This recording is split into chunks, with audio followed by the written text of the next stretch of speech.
You can print, scan and photocopy on the machines in the print zones. To log in, scan your ID card. To photocopy, select Copy.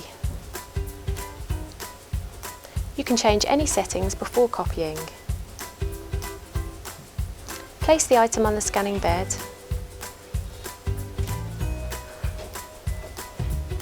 When you are ready, select the Preview button. Then Start. Continue copying. When you are finished, select Print Now.